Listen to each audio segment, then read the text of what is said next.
Hello అండి, good evening. అందరూ ఎలా ఉన్నారు?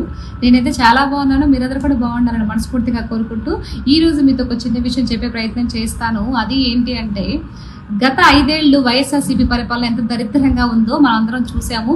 దళితుల దాడుల దగ్గర నుంచి రాష్ట్రాన్ని మధ్య మత్తులో ముంచేసి అమాయకుల ప్రజల ప్రాణాలు కోల్పోవడం దగ్గర నుంచి కనీసం రాష్ట్రానికి రాజధాని కూడా లేకుండా చేసినటువంటి జగన్ రెడ్డి పరిపాలన చూసి విసుగు చెందినటువంటి ప్రజలు ఒక కొత్త పరిపాలన కోసం స్వాగతం పలకడం కోసం 164 సీట్ల మెజార్టీతో ఈ రోజు కూటమి ప్రభుత్వాన్ని గెలిపించడం జరిగిందండి. కూటమి ప్రభుత్వం వచ్చి ఈ రోజుకి కరెక్ట్గా 1 ఇయర్ అవుతుంది. ఈ 1 ఇయర్లో ప్రభుత్వం ఎలాంటి పనులు చేపట్టింది, ఎలాంటి పథకాలు తీసుకొచ్చని చెప్పే ప్రయత్నం చేస్తాను. కొంతమంది వైఎస్ఆర్సీపీ నాయకులు వెటకారంగా మాట్లాడతారు కదా, ప్రభుత్వం ఏం చేసిందని.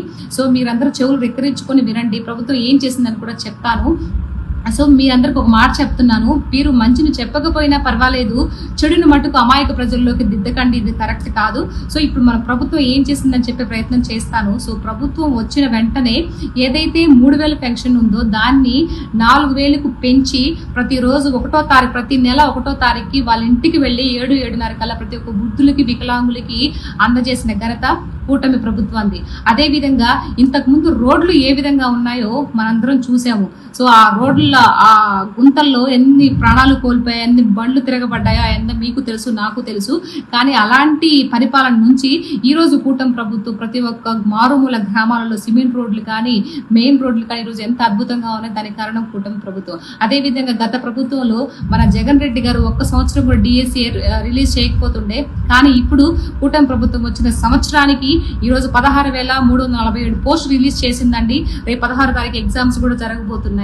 అదే విధంగా దీపం పథకం కింద 3 సిలిండర్లు ఇవ్వడం జరిగింది. అదేవిధంగా ఏదైతే పిల్లలకి తల్లికి వందనం పేరు మీద రేపు రీఓపెనింగ్ 16 లోపల, జూన్ 16 లోపల ప్రతి గవర్నమెంట్ స్కూల్ చదివే పిల్లలకి ఈ యొక్క పథకాన్ని అందజేయడం జరుగుతుంది. బాబు గారు చెప్పినట్టు ఉచిత బస్సు అని చెప్పేసి అన్నారు, అది ఆగస్టులో కూడా అమల్లోకి వస్తుంది. విశాఖ హక్కు, ఆంధ్రుల హక్కు అని ఏదైతే మన విశాఖ స్టీల్ ప్లాంట్ ని ప్రైవేటీకరణ చేయకుండా కూటమి ప్రభుత్వం ఎంతో చాకచైతే చూపించిందండి. సో అదే విధంగా మన విశాఖకి రైల్వే జోన్ తీసుకొచ్చేసింది. ఇంతకు ముందు జగన్ రెడ్డి పరిపాలనలో మన ఆంధ్ర రాష్ట్రాన్ని గంజా ఎలా పెట్టి పోషించేశాడో, ఎంతమంది అమాయకులు ప్రాణాలకి పోవడానికి కారణమయ్యాడో అలాంటి కట్టుదిట్టం చేసిందండి. ఒక లీగల్ టీం ఏర్పాటు చేసి ఈ రోజు ఎవరైతే ఇలాంటి మాదక ద్రవ్యాలని ఇది చేసే ఇదిలో వాళ్ళని ఎలాంటి వాళ్ళైనా సరే, ఎంత పెద్ద వాళ్ళైనా సరే ఎత్తుకుపోయి లోపల పడేసే స్థితిలో ఈ రోజు ప్రభుత్వాన్ని అంత కట్టుదిట్టం చేసిందనమాట. సో హ్యాట్సప్ చెప్పాలి.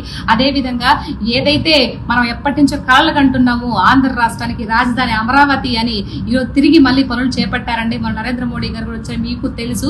సో తర్వాత అదే విధంగా మన యొక్క అమరావతి కాదు, పోలవరం కూడా కంప్లీట్ పనులు కూడా మళ్ళీ తిరిగి మొదలుపెట్ట జరుగుతున్నాయి అనమాట.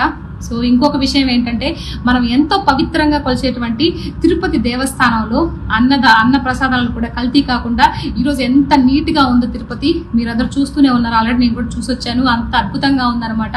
అదే విధంగా ఎవరైతే టెంపుల్లో పనిచేసే వాళ్ళు మన హిందువులు అయి ఉండాలని ఒక చట్టాన్ని తీసుకొచ్చారు, ఒక జియో కూడా పాస్ చేశారు. సో ఈ రోజు అంత అద్భుతంగా ప్రభుత్వం ముందుకెళ్ళిపోతూ ఉందన్నమాట. ఇంతకు ముందు జగన్ రెడ్డి రాగానే అన్నా క్యాంటీన్ ఎలా అయితే మూసేశారో తిరిగి ఈ రోజు ఓపెన్ చేసి ప్రతి పనులకి బయటకు వచ్చిన వాళ్ళు కూడా 5 రూపాయలకి ఈ రోజు భోజనం చేస్తున్నారండి. తిరిగి అన్నా క్యాంటీన్ కూడా ఓపెన్ చేశారు. సో 1 ఇయర్లో ప్రభుత్వం ఇలాంటి పనులు చేసిందంటే ఇంక రానున్న 4 సంవత్సరాల్లో ఇంకెంత ఇది చేస్తుందో మీరు అర్థం చేసుకోండి. మీరు ఏదైతే సీట్ దగ్గరుండి గెలిపించారో, మీరు స్వర్ణాంధ్రప్రదేశ్ చూడాలనుకున్నారో, మీ యొక్క కళ నిజమైపోతుంది. నేను నమ్ముతున్నాను, మీరు కూడా నమ్మండి. సో నేనైతే ఏమనుకున్నా, భగవంతుడి దయ వల్ల మన డిప్యూటీ సీఎం గారు కానీ, మన చంద్రబాబు నాయుడు గారు కానీ, నరేంద్ర మోడీ కానీ వీళ్ళందరికీ ఆరోగ్యాలు భగవంతుడు మంచిగా ఇవ్వాలని, వీళ్ళ యొక్క పరిపాలనలో రాష్ట్రం ఇంకా అభివృద్ధి చెందుతూ ముందుకు వెళ్ళాలని చెప్పేసి కోరుకుంటున్నానండి. సో మీరు కూడా కోరుకోండి.